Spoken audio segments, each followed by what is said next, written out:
Welcome, low ego action heroes. This is Debbie Levitt from Delta CX, and we're a full service CX and UX consultancy. We do projects, training, and consulting. You can learn more at our new site at customercentricity.com. And this is what it looks like when it's carnival where you live and you decided to eat something covered in powdered sugar before going live on YouTube. So you're welcome. And of course, special thanks as always to everybody who is supporting the channel through a YouTube membership. Totally optional, but always appreciated. Thanks to all the low ego action heroes, past, present, and future, who are given a little bit of money each month to keep the show running. So yeah, thank you. Okay, so today is critical thinking. We have a handful of things that you've sent in, and then as promised, I also have a topic I would like to talk about towards the end. It's a bit of a sensitive topic, but I think we can all handle it, and I would like to get your opinions and perspectives. They may be different from mine, and I want to hear that. So that's going to be after we go through the traditional stuff, and if it runs a little late, we'll run a little late. So hopefully people are joining us, and we'll get some thoughts and opinions. So let me jump over. Now, the first one, let me read the commentary someone sent before I share my screen. Someone said, she gives you 3 pieces of advice to find your first UX job. Do soul searching, Ask the why, as in, why do you want to be in UX research, which I guess sounds the same as soul searching, and check your transferable skills. I wonder how actionable the advice is. Like, okay, you know why you want to do UX. How is that supposed to help you get a job? Okay, so let's flip over to my screen and press all the buttons. Okay, you should hopefully now see... yes, me, the chat room, and the things you've sent in a private browser. So this was something from the Learner's website, which I'm not a part of.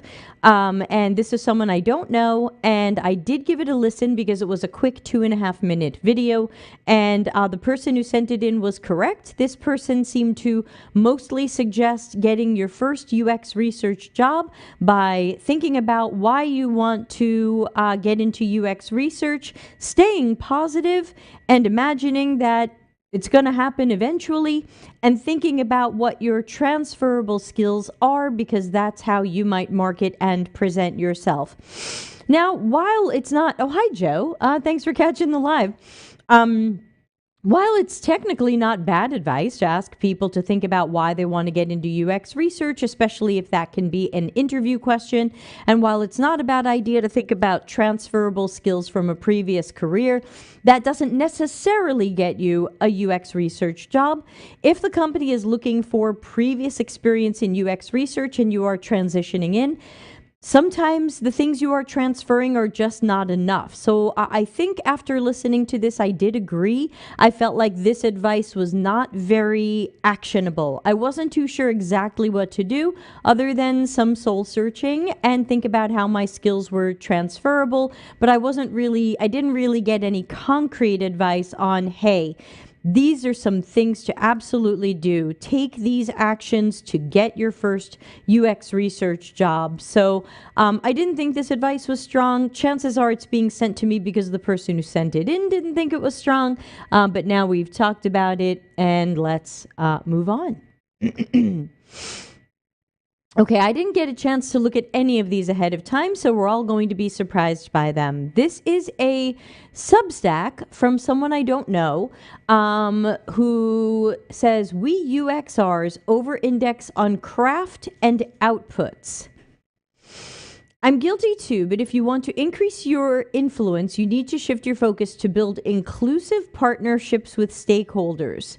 So already my critic exists, but let's give her a little bit more of a chance and see where her article goes, especially she says it's part 1 of a series. I'm not even going to read all of part 1, but let's skim it a little bit and see what she says. Neglecting partners. We have a tendency to invest copious amounts of energy into participants, designing protocol, data collection, analysis, and synthesis. There's something about our repeatable process that is invigorating and makes the art of what we do approachable. I think we overdo process and don't break enough rules. So I guess the question is now she's introduced a new topic. So this is where I'm always worried about people's writing styles. Hold on. She didn't say that we don't break enough rules. She said shift to building inclusive partnerships with stakeholders. I'm worried that she's introducing too many topics here, and I'm worried about what we're going to learn about any of these, and will it be actionable? So, but she's claiming this is neglecting partners, so we don't break enough rules while neglecting partners? I don't get it. She says, it's not that I think we should ditch the data or gloss over it, but I think we over-index on our craft. I feel like she hasn't explained what that means. What does it mean to over-index on your craft? Where are we going wrong? What does she think we should not do? I'm not sure that that is clear to me. And I think if you're going to write a don't do this, do that type of article, you want to make sure that you really explain to people what they're doing, in your opinion, wrong, how they can recognize that they're doing it wrong, since sometimes that's the problem, and then what they should do instead. Now, of course, in a world of UX, I have to X out a pop-up. Not so UX. Do the work. Thanks for the advice. I wasn't going to do the work until you said that. But think through the how and prioritize efficiency. What does that mean? What do you mean seems to be better now? Was something going wrong? Was my stream blipping? I can't see it from here, so I don't know if the stream is blipping. Let me adjust a little bit. Then I can keep an eye on the background of my thing. Why does that have to be so hard? I'm sorry if my stream is blipping. We were having, as usual, one of our many internet problems here. Yeah, a couple of chat messages didn't get to you and there was some buffering. Okay, sorry about that. We're having the usual internet blips here, and sorry I missed some chat messages. Oh, thanks, Joe. Sorry, everybody. I'm not ignoring you on purpose. So maybe type them again if you don't mind, and I'll try to keep an eye on my stream. Being nimble isn't about cutting corners, it's about responsiveness and dot connecting across every phase of our process. Again, that doesn't tell me what not to do or what to do. These are still broad generalizations and very broad non-advice. I still don't know what to stop doing or start doing. Research, scoping, and planning is more than half the job. Is it really? I'm not sure research, scoping, and planning is more than half the job. Creedon says maybe someday ISPs will hire a UXer. Yeah, I don't know why my internet goes out as much as it does, but we have all these backup internets, and then sometimes they blip, and so I'm doing the best I can for someone living out in the country, but you'd think they'd figure this out by now. When done well, you should understand the cross-functional team's assumptions, what they hope to learn, and how they define success. I can agree. We talk about that here on this channel. This information becomes an asset in both structuring the research and your analysis because it helps you paint a North Star narrative to either counter or enrich. Okay, still very broad, high-level advice. Everyone has a different workflow, but you should 5x the time you spend with your stakeholders pre-research. How does she know that? How do you know you need to spend 5 times the amount you're spending now? Is there an amount of time? Sorry, my headset's fitting a little strangely today. I must have put it on wrong. Is there an amount of time that she suggests? Can she just tell us what that is? Because how do I know, how does she know 5 times is the right amount? What if I'm already someone who does spend a lot of time with stakeholders before research? Do I still need to 5x that? I don't get it. And in future posts, I'll share my templates. So I'm starting to feel like this is just one of those SEO clickbait things, because this would be a great time for her to just share her templates and give us more concrete advice, but I'm not getting that. Am I alone here? Is anybody getting concrete advice that you can walk away and use? I also don't love templates, but who knows? Maybe she's got something great there. I don't know. Make a research data party, reduce the formality. I feel like she hasn't fulfilled her own promise to us. Her promise was, you're over indexing on craft and outputs. Well, wouldn't filling out your templates be outputs? Wouldn't they be deliverables and documents? Didn't you just tell us to do less of those? So do we still need your templates? And what's wrong with over-indexing on craft? I'm having a hard time with this article. I really don't see the point of it at all. I don't want to continue reading it. I feel like she hasn't really backed up her own proposition well, and I feel like she's a little all over the place, and that ultimately this is just sort of... I wouldn't be surprised if at the end of it she's selling a class. Like, I'm not going to tell you how to do this now, but you're just going to have to come back. Oh, there's the paid subscription. Yeah, so I guess I'm not feeling this. Good luck to her, but I really wish that she were giving us something clearer and more actionable, because I don't feel like I got any information here that I could really use, and I definitely don't want an article that's what we call a signpost. Like, hi, someday I'm going to give you actionable information, but it's not in this article. This will be a series, and maybe I'll tell you something better next time. So I would probably, if this person asked me for advice, I would probably suggest that they write more clear and actionable articles where if they think we over-index on craft and outputs, explain that. What does that look like? Am I making too many task analyses? Probably not. Am I making too many PowerPoint slides? I don't know. I don't even know. Larry says, if you can't explain it simply, you don't understand it well enough. Albert Einstein, maybe. Okay, moving on, because we got a lot to talk about today. Harish, I don't know Harish. Head of design at Cred, no. Folks looking for design jobs in this market, here's an honest piece of advice for you. When things are great, esoteric design job titles would exist in abundance, and you may even get hired for skills that aren't even really design skills into design teams. When the market goes volatile like this, those who lack those very skills that make someone a designer would find it harder and harder to justify their role. Don't waste your time, money, and effort to learn things that aren't really design skills. Okay, so I really hope this person is setting up the promise of don't do that, do this. So I assume they're going to tell us which things we shouldn't learn because they're not really design skills. If not, this is a not actionable, not meaningful, not helpful article.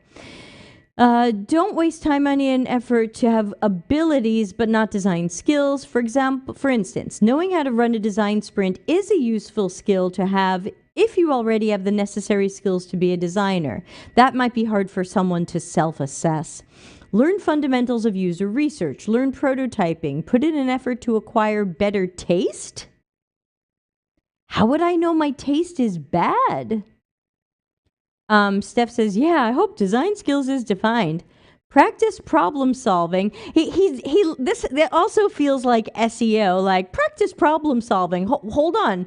What sort of problem solving? Where? How do I practice that? How do I know when I'm good at it? How do I know when I need help? How do I know when I'm solving the wrong problem? How do I know when I'm solving it badly?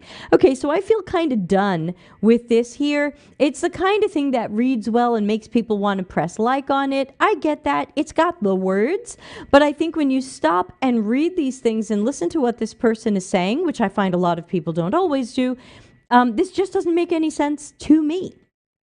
I'm not sure what this person's point is. Learn a thing or two about colors.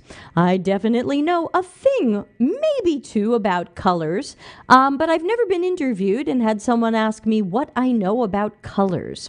So yeah, I find this to be not meaningful, not helpful, and not actionable. It's got lots of keywords and buzzwords, but I'm still not sure what I would need to do to be doing better than I am now. So pass. This is Reddit, which I really hope people will stop sending me. Trigger warning. Client asking for generative research with no details. Client wants to learn something we've never known before about our customers. Where do I even begin? Oh, well, I would say they would need to read the book Larry and I are writing. It's not ready yet, but I hope it'll be ready in a month or two. Certainly, hopefully by the end of March or somewhere in early spring. That would answer that. What did people say? You got to start by figuring out what they know and what they don't know. Hold a working session with stakeholders. What do we know about our users? What do we think we know? What don't we know? Okay, we've done exercises like that here on the show. I get it. But I am not sure, while that's a good exercise, I'm not sure that we'll learn. You still have to do the research. So let's see. Use column 3 to inform your research questions. No, use all of the columns to inform your research questions. And someone says, isn't this just generative research? Yeah, so again, as usual, I'm not too sure why anybody sent me this. You can certainly do generative research for a rainbow of reasons, including a client saying, I wish we knew things we don't know. Cool. Let's run that exercise, or let's run the version that I do here on the Monday shows. What do we know? What do we think we know? What information might be outdated? What are our unanswered questions? I'm still covered in powdered sugar. And then then they need to give you time, resources. I would say a small team. I love to put 3 people together on teams like this, 3 researchers. Then you've got to be able to do the generative research and come back with that information. And I think when that research is done well, you will surprise people. You will surprise people with things they did not know about their users, tasks, habits, needs, perspectives. So, yeah. Dan Weiner, 3 days ago. Designers are being sold a lie. Really, just the one? One of the most important skills for getting hired is constantly dismissed. Last week, an influential founder/designer claimed that design has nothing to do with making products look good. Before I continue this, Niku says, I saw this framework somewhere. Knowns, unknowns. Yeah, that sounds like a confusing version. But again, we do a version on the Monday show here that is just a quadrant with guesses and assumptions, what I wish I knew, potentially outdated information, stuff like that, and sneak in a little bit of what I think I know. Okay, back to Dan. Reality check. If you are a junior or mid-level designer, you might not get hired to solve problems or help others. You'll probably be hired to execute on a plan, and a big part of the role will be making products look good. I think that's mostly true, not always, but certainly mostly true. You might feel that as a designer, you're well positioned to solve problems, which might be true, but do you know who else feels they are well positioned to solve problems? Product managers, lead designer, head of design, VP of product, CTO, the list goes on. Do you know the skill that endless strategy books and courses have taught leaders from all departments? Problem solving. Do you know what those leaders don't feel well positioned to do, either through lack of technical skill or time? Make the product look good. So what's he saying? Just make the product look good because other people have read more books than you about problem solving? It's not problem solving. It's about emotion, desire, and delight, connecting with users through your craft. So I wanted to include this one when someone showed it to me because I disagreed. Some people in the design community have an incredibly patronizing view that business leaders don't understand design and that they think it's just about making things pretty. But that is often the case. That's not a patronizing view. That's the unfortunate reality. But they're a couple of steps ahead. They know their product needs to be useful, usable, and desirable. How many of us are seeing that where we work now or where we've worked before? Did you feel like product managers, VP of product, CTO was really focused on making sure products need to be useful, usable, and desirable? Did you feel like they were a few steps ahead of you? Gosh, if everybody out there were like that, you wouldn't need my book. Nobody read my book. We're done. We're customer centric. They know it's useful. That's it. Show's over. Channel is done. Steph says, yeah, because people are totally staying for the delight when the product has usability issues or it's overpriced. Solomon says, very few. Yeah, so I didn't agree with this. I thought that it actually was a little patronizing and it made it sound like, be quiet, little designer, just make things pretty because you're better at that than other people, but they're probably better than you at solving problems. And I can certainly tell you, as someone who went through an MBA degree, that 99% of the discussion of problem solving was from the perspective of the business. How will we solve the problem of the business's marketing, positioning, pricing, product? How will we solve how we promote this stuff? Where should we build our factory? Who should we outsource to? It was all business problems. I was very frustrated that at least the MBA I took did not seem to focus very much on customers or users or their problems. It was just going to be build it and promote it and hope that they come. So I think that while we hope that leaders have read a few good strategy books and that we hope that they are good at problem solving, as Julia DeBari posted today, then why do products suck so much? If everybody is so freaking good at problem solving, why does everything suck so much? Why do we want to throw everything out the window? Michelle says, I think it depends. In my experience, the one who creates the product cares about the product itself. Those who sell just care about selling it.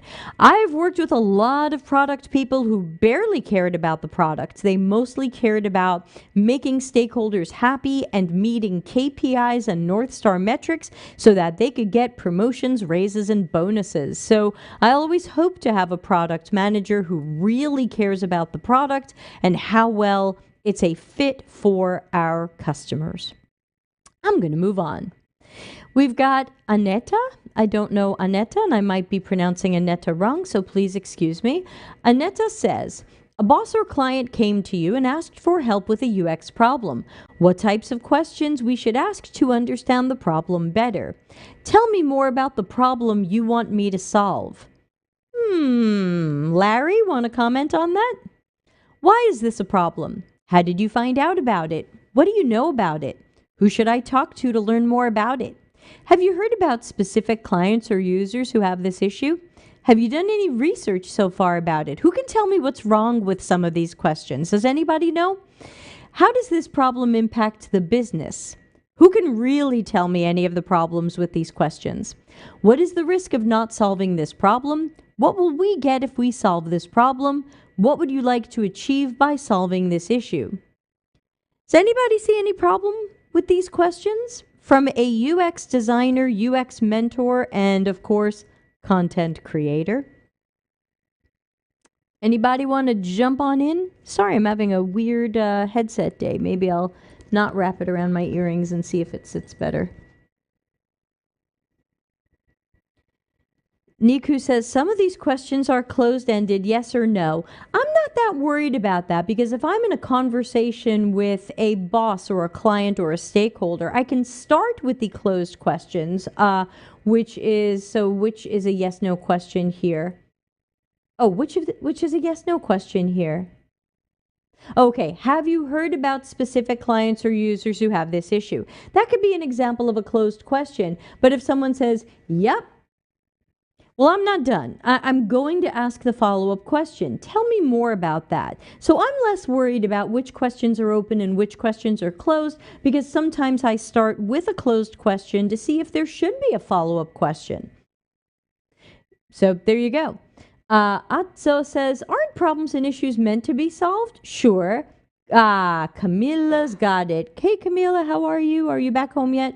It's focused on what the stakeholder wants. That's right. And not only is it focused on what this stakeholder wants, but it seems very focused on what this stakeholder knows and the limitations of how the stakeholder knows it. I'm going to talk to the stakeholder and get their perspective, and then I'm going to talk to the people they recommend who might echo that perspective. I don't see anything in here about the customer. I don't see anything in here about the user. I don't see anything about how we're going to talk to them. Sure, we can start with a conversation with a boss or client or stakeholder to get their perspectives and to learn what unanswered questions they have and what they think they know or don't know. But that in no way am I going to base my work solely on the perspective of a boss, client, or stakeholder. This is how we become order takers instead of critical thinking problem finders and problem solvers. So I think that she's going in the wrong direction here, or she only wrote you a piece of what's going on here, because this is extremely business and stakeholder focused. And if you are going to be somebody who works in UX, then you need to find the balance. You definitely need to be user-centered and customer-centric, and then you need to learn how this affects the business as well. We've been doing this on the Monday shows when I do my Delta CX impact map, which is different than a traditional impact map. Okay, good luck, Aneta. All right, and I got this one just a few hours ago. James Jordan, the founder of a product management headhunting company. So this guy is looking to find product managers' jobs. Product manager job title. It's a catch-all and widely misunderstood by many. Product managers have a specific purpose in a business: to represent the customer. Although many companies often ask their PM to contribute and support the efforts of other business functions, they're missing a trick when it comes to getting the most out of their PM. Larry Marine says, I often hear a stakeholder ask to improve the checkout flow when the real problem is that users don't know how to find the right product in the first place. Yeah, if you focus too much on the stakeholders, you can solve the wrong problem very well. Okay, back to this article. Product managers identify who the company's customers are and engage with them. Okay, this is sounding a lot like chapter 21 from my book, when Steve Johnson talked about what product managers used to do versus what product managers might do now. So let's see what this list says. Get to know their customers and figure out what problems they are facing. Use their knowledge, experience, and data to solve those problems and identify new business opportunities. Work cross-functionally with engineering, design, and marketing to build and communicate the product for the customer. Use their influence to guide the team to the common goal whilst managing key stakeholders. The PM's natural curiosity and pragmatic approach to business helps an organization increase revenue whilst satisfying its customers' needs. To do this, though, they need the leadership's trust, support, and space to carry out PM tasks. PMs need the time to be PMs, rather than spending time compensating for other functions or operating as a pseudo-PM. So one of the things that jumps out at me at this post is I think it undoes itself. On the one hand, this person is saying PMs need to be PMs. They shouldn't be spending time trying to compensate for other functions. They shouldn't be trying to do other work. But then he seems to think, but they're going to do everybody's work. They're going to identify who the company's customers are, which means marketing, sale, and engage with them. Marketing, sales, UX research, CX research. Yeah, Steph says, how do they find the time to be PM if they do it all? Yeah, so identify the company's customers and engage with them. Remember, once upon a time, PMs did some of these things that were all of these things, and Steve talks about this in chapter 21. But over time, we started cutting off pieces of that and giving them to specialists. We started saying, you know what? Sales and marketing should probably figure out who our key target audiences are and how we're going to price this thing. Okay, give that to those people. That'll be part of their specialty. Companies, customers, and engage with them. That's not necessarily a PM's job. PMs work from other people's data all the time. Get to know customers and figure out what problems they're facing. That used to be sales. It was also UX and CX. It's not necessarily a product manager. Use knowledge, experience, and data to solve the problems and identify new business opportunities. So ultimately, it sounds like this person thinks a product manager does everything. Their sales, their marketing, their strategy, their go-to-market, their UX research, and you probably just need a designer to draw what the solution the product manager has come up with. This is the kind of thing a product manager will press like on because it makes people feel like we really need product managers to do everything. But ultimately, can they do all of these things well? That's a lot of stuff in there. Jamie says, I read stuff like this and I'm concerned that PMs are positioned as God and gatekeeper, and that can lead to monopolies of product direction. Yeah, Karen Lynn talked about that in a chapter in my book. Who remembers which one was Karen talking about startups? She was talking about startups, but then she really talked about companies more broadly. That's chapter 9. Check that one out as well. And she talked about what she called product dictatorships. And I think that's what Jamie is hinting at here. So to me, this is just one of many posts that make it sound like product managers have to do and be everything. And sure, they'll let engineering do some coding and designers can draw the screens based on what the product manager decides is the solution. And marketing can help bring some traffic to the site. But evidently, everything is the product manager. And my thought is, thing one, I disagree. But thing two, if you want to do that, I want to see that person held accountable.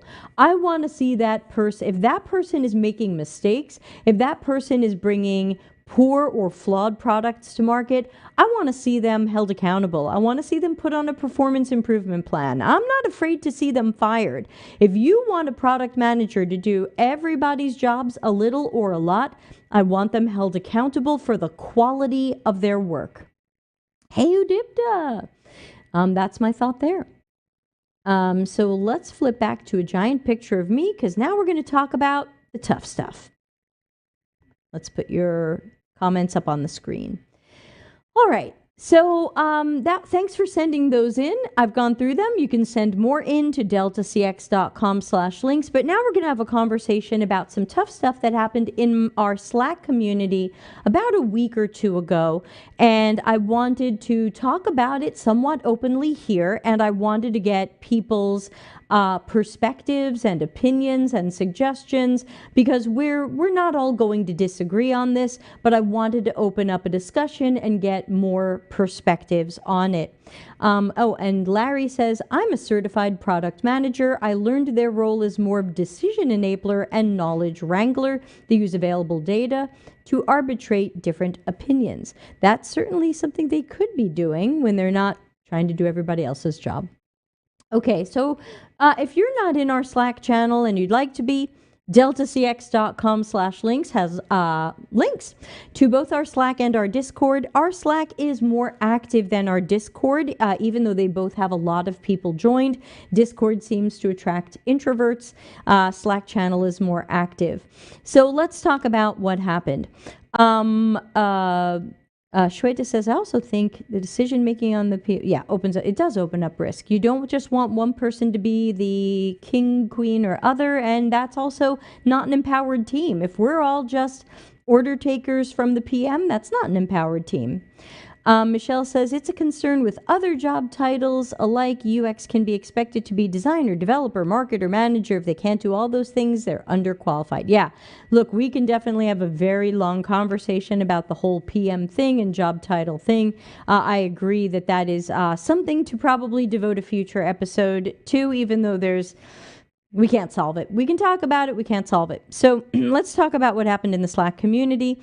Someone had put up a screenshot of some feedback they had received because they teach a UX course. And I'm not looking at it right now, but the feedback was something like, I like this instructor because they don't act like they're the only UX expert on the planet. And when I saw that feedback, I was like, wow, the person who wrote this feedback, what circles are they traveling in that they have run into some people who act like they are the only UX expert on the planet. Who is that? It's not me. It's not Larry. It's not the instructor they were talking about. It's not Julia DeBari. Like, wow, who has this person bumped into that is their experience? What a strange experience that must be, to be relieved that there's somebody who's not acting this way. So my comment under that comment was nice, but weird. So I thought it was nice of them to say something nice about the instructor, but it seemed a little weird that this person, made that compliment. Larry says, what about Jared Spool? Yeah, I don't know, maybe. But that's not the point of this discussion. What happened a few days later was someone in the Slack community sent me a private message saying that I should never use words like weird or strange because they will other the neurodivergent community. And this person told me that they were speaking on behalf of the entire neurodivergent community and that I should never use the words weird or strange. Now, I was immediately horrified because that was a real trigger for me. I feel very upset. I really freak out when I think that I've hurt people, and especially accidentally. So here I am imagining that I have been hurting a community that is so important to me, the neurodivergent community, which I'm technically not a part of, but feel very adjacent to and have many friends and loved ones who are in that community.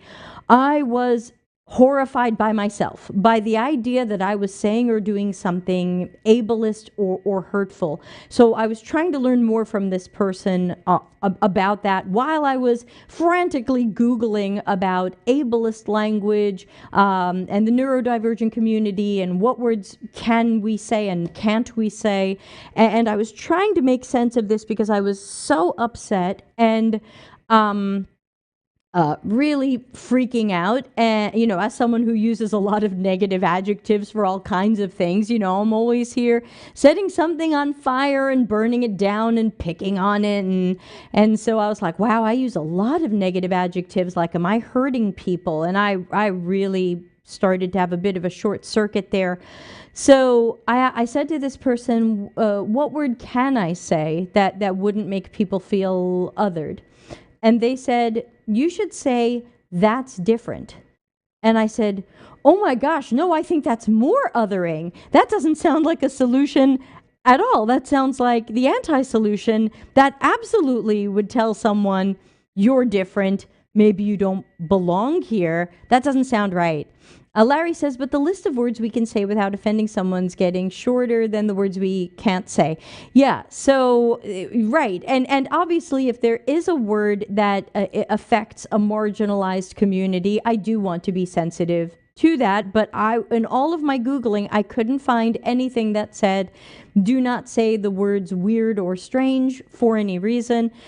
And so I didn't think the word different was the right word to replace this with, if this is the problem. And then and then the person came back to me, and this is all private conversation, so I'm being a little bit vague and I don't want to reveal anything about who this person was, but basically the person then said to me, well, growing up, I didn't hear, don't talk to that person, they're different. I heard, don't talk to that person, they're weird or they're strange. And I said, oh, I've stepped in this person's personal landmine.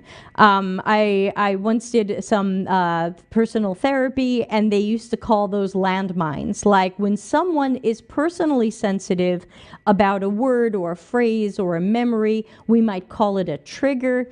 And I said, oh, I think this just might be something that you're personally sensitive to, that you have, maybe it's a bad childhood memory, or, we all have childhood baggage, or maybe this is a trigger, you're hearing a word that reminds you of something else, and you're having a poor reaction to it. And I have lots of those. Jamie says, I find ownership of words is a difficult space. Intent and learning are key. Yeah, how are you supposed to know? Right, I don't know. And the person's response was essentially, No, I don't have any childhood baggage. Nope, this isn't a trigger. No, this is a word that's hurting the neurodivergent community. So I was like so conflicted because I couldn't find anything online that said this was ableist or wrong or a word that's being reconsidered, that you shouldn't say weird or strange. And also I was like, do you understand that I didn't call a person weird or strange, which I also do all the time. I said the comment was weird or strange. That didn't help. This person suggested I contact some of the neurodiverse people in my world and see how they feel when they are called weird or strange. So I immediately contacted 3 people I won't name. Jamie says, you can't always know. You can empathize and discuss it. I think there's some onus on others to understand more general words have different impacts. Sure.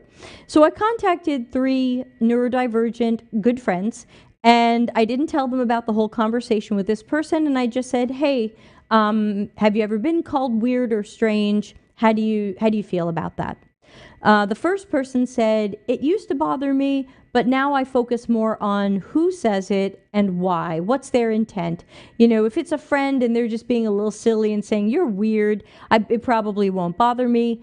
If someone else says it and they're trying to be hurtful, it might bother me. And I was like, okay, that makes sense. This person is trying to regulate their own reactions and emotions, and sometimes the word bothers them and sometimes it doesn't. But they didn't say like, oh, please never say this word to me. And then the second person said, oh, you know, I really own my weirdness. I think it's fine. You know, I've been called weird all the time, and, you know, that's who I am, and, you know, okay. And the third person wrote me back a much longer thing that was very lovely, and they said, you know, that weirdness is part of what makes me unique. And that if I do have a reaction to that word, that reaction is mine. And I'm going to need to take a look at my own reaction and why I'm having it. And maybe I'll come out on the other side feeling proud of my weirdness and how I'm unique. And I thought, well, that's a beautiful response too. Atso says, how we interpret, use, and experience words is always individually, especially words that value something and not objectively. Anne says, the content and research team at Inclusive has been knee-deep in appropriate terminology, and even the word friendly can be a problem. Larry says, if I'm intending to share knowledge and someone reacts to a word I didn't know was appropriate, maybe they're not focusing on my efforts to share the knowledge. Shannon says, I am neurodivergent and I don't take offense to it. I wear weirdness as a badge of honor. You know, I feel the same way. Let me quickly say, I grew up, I don't believe I'm neurodivergent. I've not been diagnosed as such. I wouldn't expect to be diagnosed as such, but I was absolutely a weird kid. Absolutely weird, different. And I heard a lot of words, and I knew those words were meant to other me. I knew those words were meant to tell me you don't belong here. But I don't associate those words with negativity. I think of that as what makes me different. Some people find me tiresome for my weirdness. Some people find me fun and interesting for my weirdness. My weirdness is not for everybody. For many years, my caption on online chat systems, you know, where you can write a little status thing, was, ask your doctor if Debbie is right for you. Because I know that I have a weird style, maybe a unique style, and I'm not going to be for everybody. But I also want to talk about the other side of this, because let's just keep city weird. Yeah. And I was also thinking, well, hold on, like many of you are neurodivergent. I'm in private chats with you. You're using the word weird. Why is this person telling me they speak for the whole neurodivergent community? I was still freaking out. I was still like, I'm hurting people. I really it triggered me, or I triggered myself, because I was like, oh my God, I'm hurting people. I get really, really emotional and upset and wrapped up when I feel like I've hurt people. And I didn't do well for a while there. Those of you in the Slack channel know that I had a bit of a freeze. I froze. I didn't know what to do. Took me a couple of days to breathe and move on from that. And within that time, I had some back and forth with that person, during which they told me they've lost all respect for me and they don't want to be in my community. And they had said some unpleasant things to me that I felt were unnecessarily judgmental, which was also strange in the course of trying to tell me to be more sensitive. And so I was really okay with seeing them go. So I do believe they're gone. So Larry says we're all neurodivergent in some way or another and to different degrees. Absolutely not. Absolutely not. And we shouldn't say that. That phrase actually is considered quite harmful to the neurodivergent community. I've read a lot about that. We don't want to say that. If you are not neurodivergent, then you're not neurodivergent. It's not we're all neurodivergent. I'm absolutely not neurodivergent. So I've just undone that right there. But I understand how people can think that because it's a spectrum, everybody must be somewhere on that spectrum, but it's not true. It just isn't. So while there are many people on that spectrum, we're not all on that spectrum. And especially as someone who's not neurodivergent, I don't want to speak for the community that is. I don't want to say, well, maybe I'm a little neurodivergent in some degree or some way. So yeah, I'm in your community and I can speak for you. I don't want to do that. But I do want to talk about triggers with words. So growing up, I had someone who liked to torment me. Well, many people actually, but thinking of one in particular. And one of the ways this person wanted to torment me was to infantilize me. And even though I tended as a child to act very serious and studious and I planned a lot of things and calculated a lot of things and did things in a very mature way, this person thought the best way to get at me, which did work at the time, was to call me poor baby and to talk to me in baby talk and to treat me like I was a helpless little baby. And I got to tell you, this person did it so much and I was just so little that it really wore badly on me. It did become part of my fabric and it absolutely became a word trigger for me. Faye says neurodivergence supposed to mean all brains are different and there is no normal brain. Yeah, I'm definitely not going to say who's normal and not normal. I'm not going to do that one either. So I know what it's like to have a word or words that someone can say to you where you just lose it. And you may or may not feel like you can regulate your own feelings. You may or may not feel like you can regulate your reactions. Faye says neurodivergent, a person who is a part of the neurodivergent community. Yeah, and I'm not going to claim to be part of that. So obviously it took a little bit of therapy and I did go through some of that childhood baggage and I was able to get to the point where hearing poor baby or having someone say poor baby to me doesn't affect me. I can speak about it now. It's been resolved. It's no longer something that affects me, but it did affect me very badly for many years. And I understand that people will have their own individual associations with words and terms and things that they were that were said to them, especially as children, that got in there and stayed in there and are linked or anchored to, let's just call it, negative stuff. And so I get that. So if the person who contacted me has a negative association with being called weird or strange and has a personal history with that making them othered or feel othered or making them feel like they didn't belong or they knew they didn't belong or it was a reason to exclude them, then I absolutely validate that. That really happened to that person, and I'm sorry about that, but I'm going to spend the rest of my life accidentally tripping over everybody's landmines. I'm going to say words that people have negative connotations with. Childhood baggage, landmines, triggers. I'm not even going to know. I'm going to mess it up. And I also know that I am not going to be able to remember in my head each of you and the words you want me to not use. So I'm just trying to focus on the words none of us are supposed to use. There's words none of us are supposed to use because they are racist, they are ableist, they are sexist, they are homophobic, they are shitty, they are inappropriate, they are left over from another era when people thought it was okay to group people and say a thing. So, other than those words, there's just stuff I'm going to get wrong. And I know that. And I can only keep doing my best. So, should you contact me if I say something that you feel is inappropriate or hurtful? Absolutely. I want to have that conversation. Will that conversation end exactly the way you want and I will swear to never use the word again? It depends.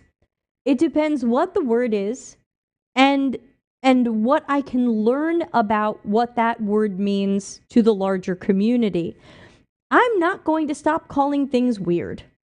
In fact, one of my pet names for my husband is Weirdo. And I'm equally as weird.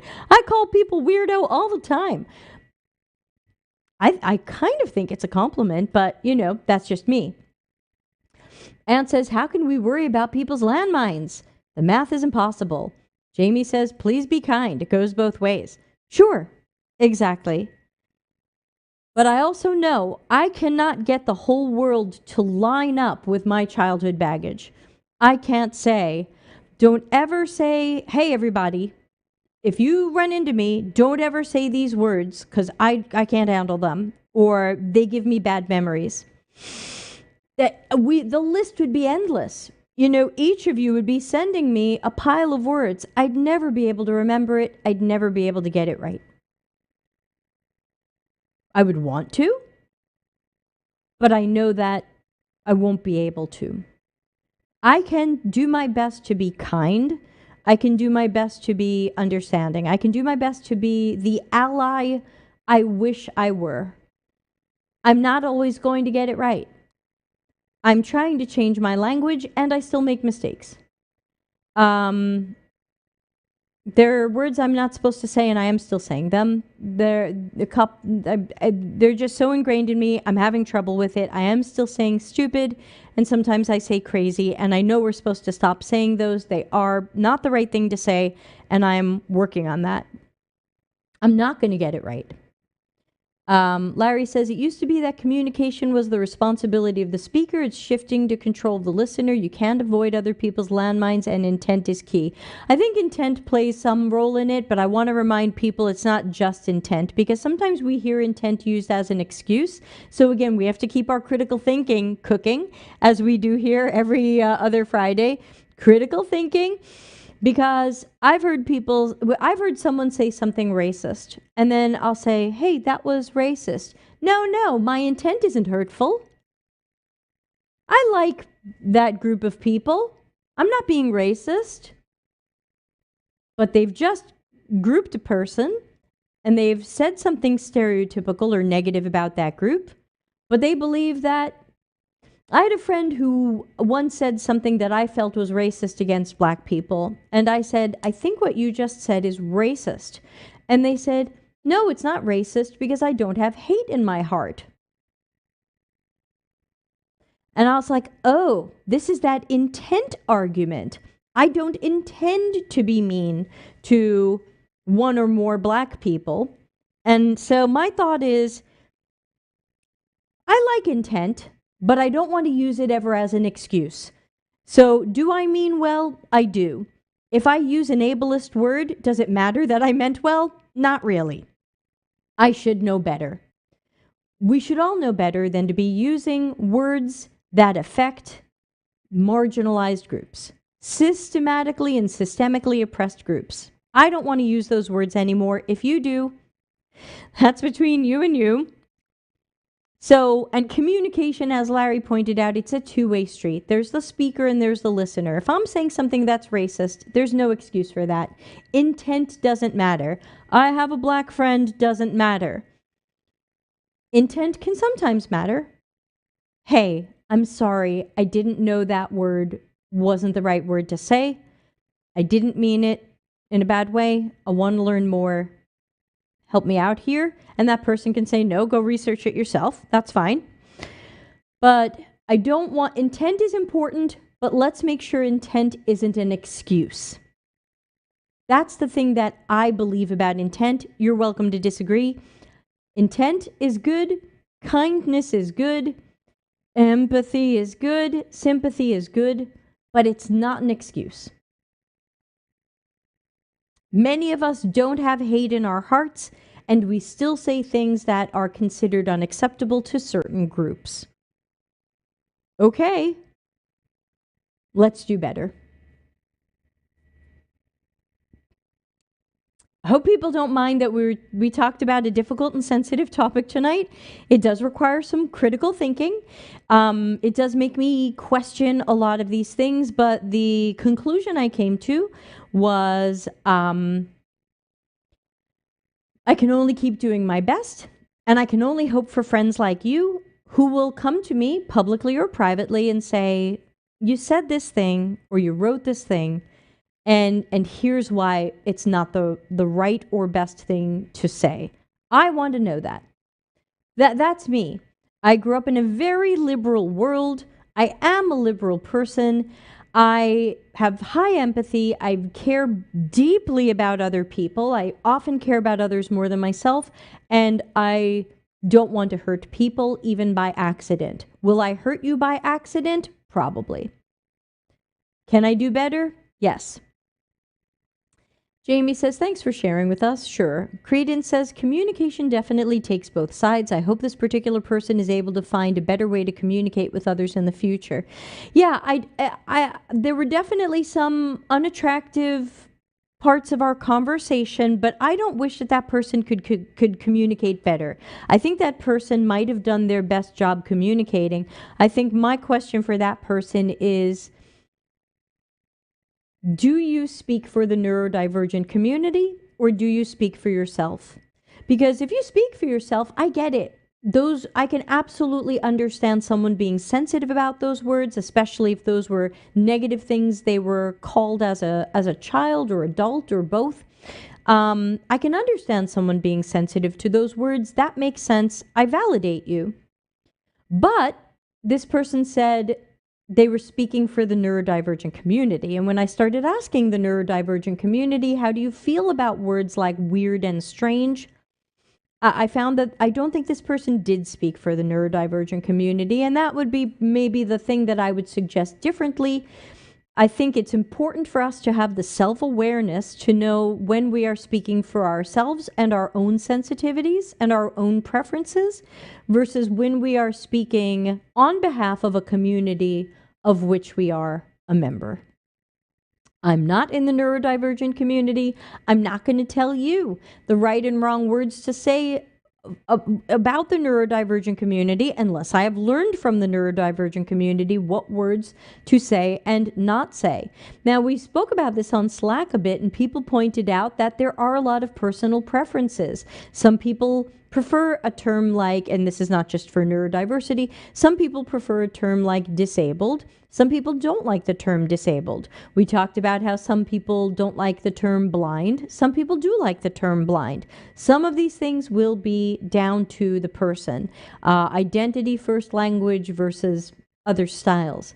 We can only just do our best to understand the person and the people we're dealing with, and whatever language is best for them. I want to call people by the right pronouns. I want to call people by person first, identity first, diagnosis first, whatever makes sense to them. Will I need a reminder? Probably. Pronouns I'm pretty good at remembering. I don't want to misgender anybody. But whether you're for disability stuff, I might not remember it. There's so much in my head that I might mess that one up. Larry says, speaking for the group is like a stakeholder saying, I'm a user of our product and I know what users need. And Credence says, thanks for the humbling reminder. Yeah, I'm going to mess it up. I'm going to get it wrong. I've had people write to me and say, I don't like the way you poop on design thinking. You're too negative. I don't want anything to do with you. Okay, that's fine. That's my communication style. And someone Someone decided they didn't want anything to do with me because of something I communicated. That's the two-way street. Okay. We miss out on each other. There might have been other things we could have offered each other in business, in friendship, and that person decided, doesn't matter. I really don't like the way you talked about that. I'm done with you. I accept that. I'm not for everybody. Ask your doctor if Debbie is right for you and in what doses. This is who I am. And I accept that about myself. I've done a lot of different styles of therapy over the years. I've often questioned, should I be different? And let's talk extremely personally right now. You want to talk about groups? I've wondered, should I be more feminine? Has anybody noticed I'm not the most feminine person on the planet? Should I be more feminine? I went through that for a while, and I came out the other side of it saying, no, this is who I am, and I love this about myself. That's fine. I've had questions to ask myself, and I came out on the other end mostly accepting who I was, not trying to change who I was. I've never wanted to have children. I kind of don't like children, especially really young ones. I thought about trying to change that. Didn't work. I still kind of don't like children. I just said, I guess I'll just avoid them as best as I can. I'm thinking I might have missed a message there because a smiley face came up and a comment didn't come up. I must have missed something. Can somebody type that again? There are things about me that I questioned. There are things about me other people have questioned. And in general, I decided to accept myself. I found peace with it. Jamie says, being authentically you is hard if you don't tick all the boxes of society. I definitely don't. Yeah, young children grow up to be teenagers. Yeah, I don't tick all the boxes of society. I've been told my whole life, well, at least my childhood, my unattractive childhood, I was told you're tactless, you're arbitrary, you're impolite, because I was honest. And look, there are times where honesty is vital and important, and you want it from people, and you want other people to give it to you. And then there are times where honesty isn't what everybody wanted. They wanted the song and dance. They wanted the prettier version. They wanted the polished version. And I don't give people that. I'm getting better at being more tactful. I'm more, for whatever y'all think of me now, I'm definitely a lot more tactful now than I was in 1976 and as a child, but this is me. For better or worse. Malika says, thanks for sharing. Solomon says, not everyone will agree or resonate with you. What people don't like about you has more to do with them than you. And it can be me too. I get it. And that's okay.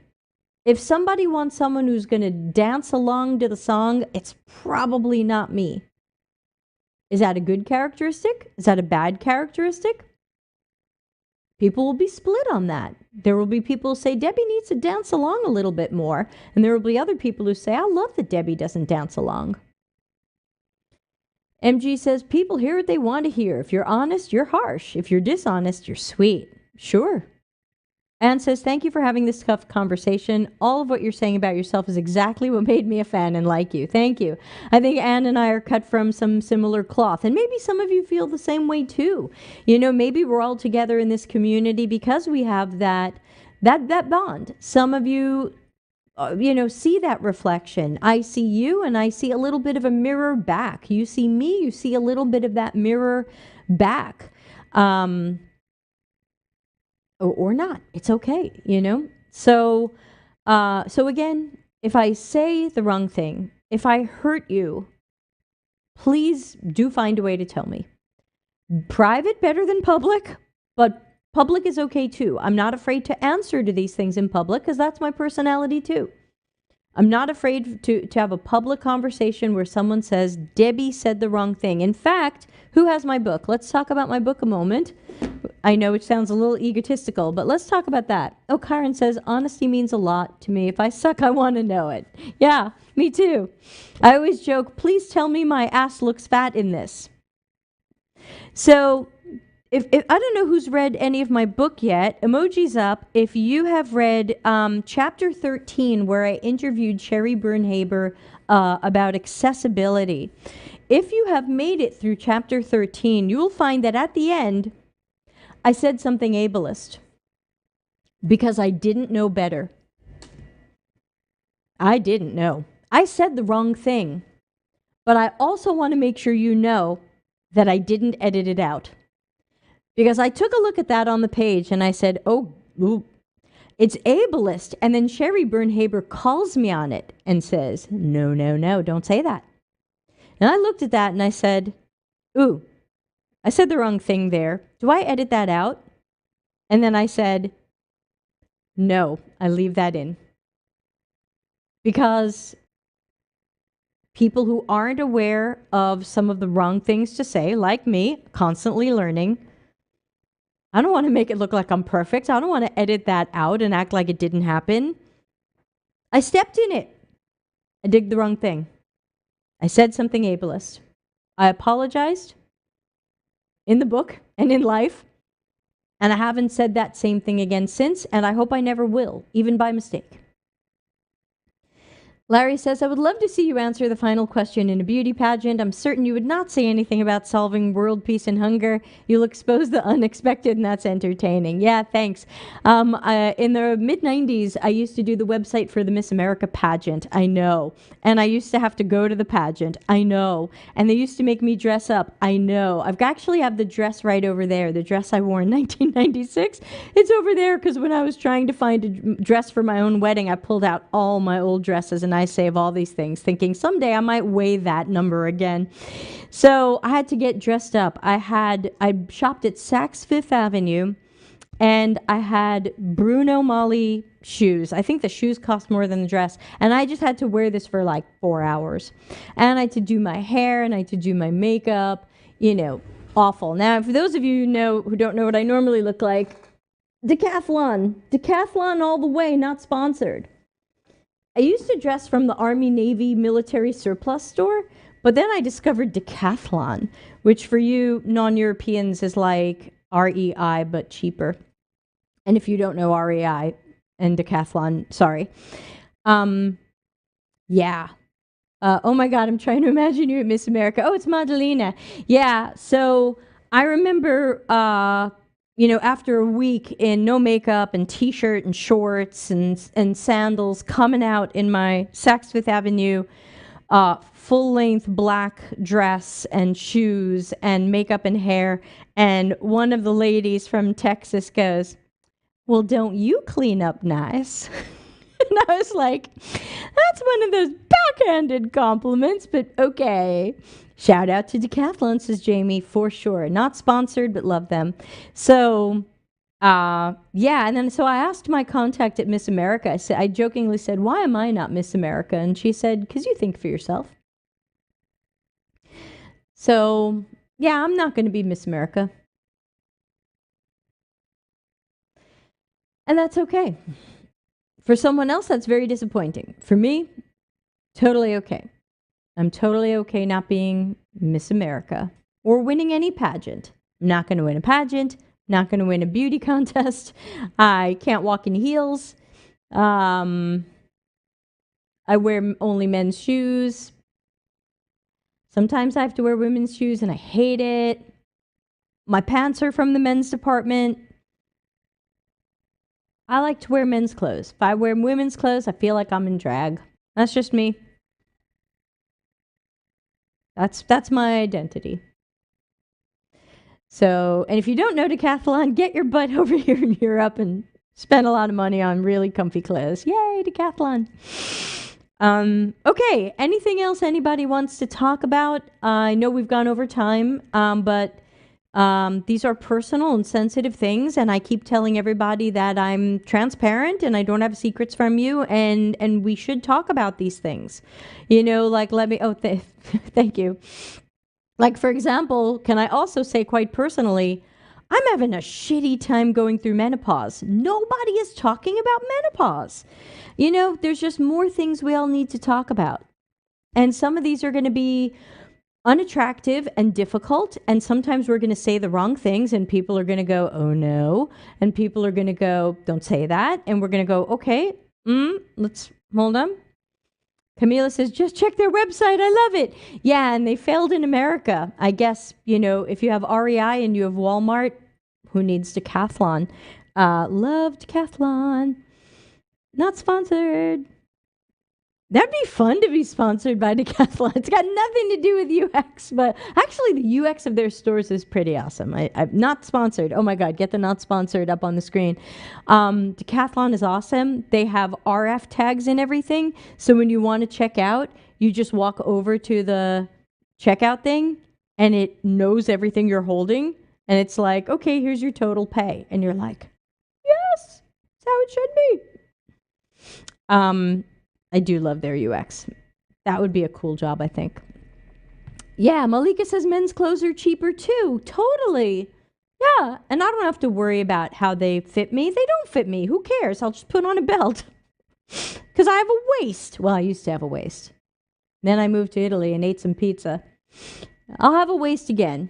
Steph says, kudos to them for being of the rare customer support that I don't hate. Yeah. Decathlon is a bit of a winner, y'all. Come on over. Yeah. Anyway, thank you again. If we didn't have such a great community and a strong community, I wouldn't feel like I could go on YouTube and LinkedIn and Twitch and talk about childhood issues and personal stuff and then let this be archived for anybody to watch and make it searchable and whatever. We have a strong community where we can talk about these things and we can get it wrong. And I can say the wrong thing. And I'm not afraid to put in my book that I was a not cool person who said something ableist. But then I'm going to fix it and I'm going to do better next time. And we all can. Self-awareness starts there. Hi, Kayleen. I should probably go talk to Kayleen. She might be waiting for me. All right. Oh, you know what else I should do? Turn on my electric blanket. I didn't get a lot of sleep last night. I want that electric blanket on. Why isn't that on my Wi-Fi? Smart electric blanket. Steph says their R&D is nice. Also, they started doing some really cool things, self-repairing things, self-creating things on their blog, and don't consume if you don't need to vibe. Ooh, I didn't know that.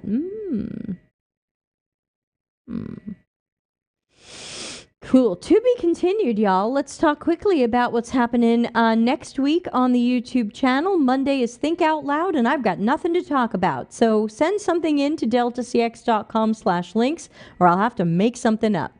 Tuesday is double office hours, 10 a.m. Italy time, 6:30 p.m. Italy time, no special guests. Wednesday is